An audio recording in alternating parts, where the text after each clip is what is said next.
श्री शिवाय नमस्तुभ्यम। जय श्री कृष्णा। स्वागत है आप सबका हमारे YouTube चैनल प्रियंका शास्त्र ज्ञान में। आज के वीडियो में हम जानेंगे सोमवार के उपाय के बारे में। इस उपाय को आप किसी भी सोमवार को किसी भी समय कर सकते हैं। बहुत समय से आपकी कोई मनोकामना जो पूर्ण नहीं हो रही, बहुत मेहनत करने के बाद भी आपको सफलता प्राप्त नहीं हो रही, आपको कामयाबी नहीं मिल रही, कोई रोग जो आपका पीछा नहीं छोड़ रहा, आप काफ़ी समय से परेशान हैं, रोग बीमारी कारण इलाज कराने के बाद भी बीमारी आपका पीछा नहीं छोड़ रही। तीसरी समस्या धन संबंधी। यदि आपकी आर्थिक समस्या सही नहीं है, आप गरीबी तंगी से जूझ रहे, धन आने के रास्ते बंद हैं, आपका बिजनेस व्यापार सही नहीं चल रहा। चौथी समस्या, यदि आपका कोई केस अदालत में चल रहा है, फैसला नहीं आ रहा, आपने कई उपाय कर लिए, आपको सफलता नहीं मिल रही, तो आप पूज्य गुरुजी प्रदीप मिश्रा जी द्वारा बताए गए इस उपाय को अवश्य करें, आपको सफलता अवश्य मिलेगी। वीडियो में आगे बढ़ने से पहले पूरे भक्ति भाव के साथ कमेंट बॉक्स में हर हर महादेव, श्री शिवाय नमस्तुभ्यम लिखकर भगवान भोलेनाथ का आशीर्वाद अवश्य प्राप्त करें। चैनल पर पहली बार विजिट हुए, पहली बार मेरी आवाज़ सुन रहे तो चैनल को सब्सक्राइब करके बेल आइकन अवश्य दबाएं।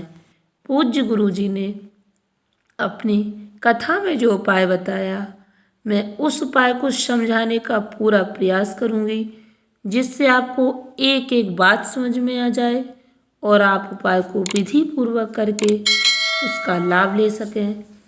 इस उपाय को यदि आप 11 दिसंबर सोमवार के दिन करते हैं तो सोने पर सुहागा हो जाएगा, क्योंकि 11 दिसंबर सोमवार के दिन मासिक शिवरात्रि पड़ रही है। यदि आप मासिक शिवरात्रि सोमवार के दिन इस उपाय को करते हैं तो महादेव की कृपा आपको अति शीघ्र प्राप्त होगी और आपकी जो भी कामना है वह अवश्य ही परिपूर्ण होगी। जो भी समस्या है, परेशानी चल रही है, आपको उस परेशानी से छुटकारा मिल जाएगा।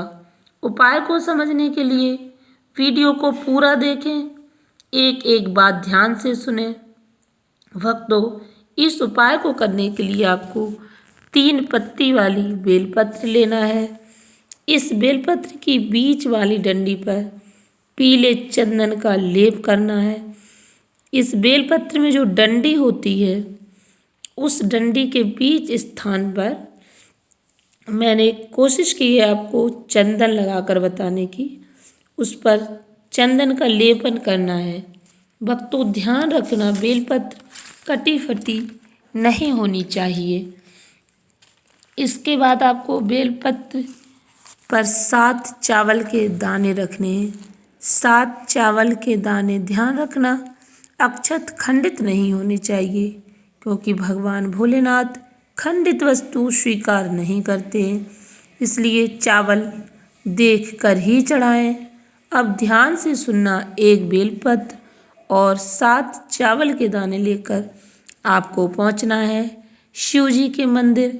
शिवजी के मंदिर में पहुंचकर मुख्य द्वार पर ही 7 चावल के दाने और बेलपत्र की बीच वाली जो डंडी जिसमें तीनों पत्तियां लगी होती, उस डंडी में चंदन का लेपन करके सीधे हाथ की हथेली में रख लें। सीधे हाथ की तरफ से आपका भी सीधा हाथ और नंदी महाराज का भी सीधा हाथ होना चाहिए। उसी हाथ की तरफ, राइट हैंड की तरफ से नंदी के कान में आप अपनी मनोकामना बोलकर अंदर भगवान भोलेनाथ के पास जाएंगे। भगवान भोलेनाथ के शिवलिंग पर नंदी के कान में अपनी मनोकामना बोलकर भगवान भोलेनाथ के शिवलिंग पर बेलपत्र और 7 चावल के दाने समर्पित कर देना है। चावल के दाने और बेलपत्र समर्पित करने के बाद 1 लोटा जल समर्पित कर देना है। ध्यान रखना, चावल के दाने और बेलपत्र समर्पित करते समय भगवान भोलेनाथ के किसी भी मंत्र जो आपको याद है, भगवान भोलेनाथ का मूल मंत्र श्री शिवाय नमस्तुभ्यं, पंचाक्षर मंत्र नमः शिवाय, षडाक्षर नम मंत्र ओम नमः शिवाय, जो भी आपको याद है अच्छी तरह से वो है आपको बोलना है।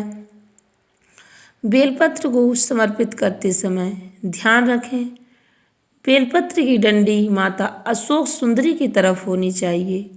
भक्तों, पूज्य गुरुजी ने बताया इस उपाय को यदि आप पूर्ण श्रद्धा के साथ 2 या 3 सोमवार भी कर लेते हैं तो आपकी मनोकामना अवश्य ही परिपूर्ण होगी। आपकी जो भी समस्या है वह अवश्य ही समाप्त हो जाएगी। कितनी ही बड़ी बीमारी क्यों ना हो, अवश्य ही ठीक हो जाएगी। दूसरा उपाय, इस उपाय को भी आप मासिक शिवरात्रि सोमवार के दिन कर सकते हैं या फिर किसी भी सोमवार को कर सकते हैं। किसी भी सोमवार को किसी भी समय आप इन दोनों उपाय को कर सकते हैं। जब आपको समय मिल जाए आपकी समस्या समाप्त हो जाएगी। सुबह या फिर शाम, प्रदोष काल के समय जब आपके पास समय हो आप इस उपाय को कर सकते हैं। इस उपाय को करने के लिए आपको 1 धतूरा, 1 समीपत्र, 1 बेलपत्र, 1 चावल का दाना, चावल का दाना टूटा नहीं होना चाहिए, बेलपत्र कटी फटी नहीं होनी चाहिए। इस सभी सामग्री को लेकर आपको शिव मंदिर जाना है।